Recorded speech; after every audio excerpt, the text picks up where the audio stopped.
বাংলায় মুঘল শাসন। হুমায়ুন প্রথম বাংলার গৌর দখল করে নামকরণ করেন জান্নাতবাদ।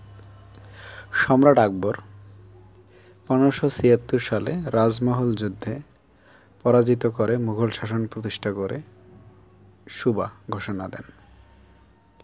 সুবা বাংলার অন্তর্গত বাংলা, বিহার ও উড়িষ্যা। মুঘল শাসন দুটি পর্বে অতিবাহিত হয়। ক নম্বর, বাংলায় সুবাদারি শাসন। ইসলাম খান জাহাঙ্গীরের আমলে 12 ভূঁইয়াদের দমন করে বাংলার সুবেদারি শাসন প্রতিষ্ঠা করেন। ইসলাম খান 1610 সালে ঢাকা রাজধানীর গোড়াপত্তন করেন।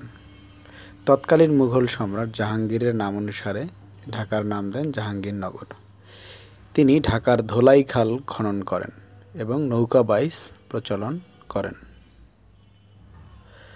শাহ সুজা মুঘল সম্রাট শাহজাহানের দ্বিতীয় পুত্র।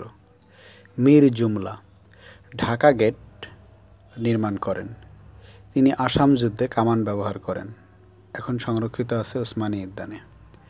শায়েস্তা খাঁ 1 টাকায় 8 মণ চাল পাওয়া যেত। চট্টগ্রামের নাম রাখেন ইসলামাবাদ।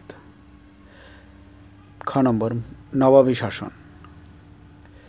মুর্শিদ কুলি খান তিনি বাংলার প্রথম স্বাধীন নবাব। রাজধানী স্থাপন করেন ঢাকা হতে মুর্শিদাবাদ। রাজস্ব ব্যবস্থা পুনর্গঠন মাল জামিনী ও আবওয়াই খানসিবি নামের কর প্রবর্তন করেন। তারপর আসেন সুজাউদ্দিন মোহাম্মদ খান, সরফরাজ খান, আলীবর্দী খান। এর আমলে মারাঠা হচ্ছেন লুণ্ঠন প্রিয় মহারাষ্ট্রীয় সৈন্যদল, যারা পরিচিত বর্গী নামে। আলীবর্দী খানের প্রকৃত নাম মির্জা মোহাম্মদ আলী। সিরাজউদ্দৌলা পরিচিতি বাংলার শেষ স্বাধীন নবাব। প্রকৃত নাম মির্জা মোহাম্মদ। পিতা জৈনুদ্দিন আহমদ খান, মাতা আমেনা বেগম। মাত্র 22 বছর বয়সে 1756 সালে সিংহাসনে বসেন।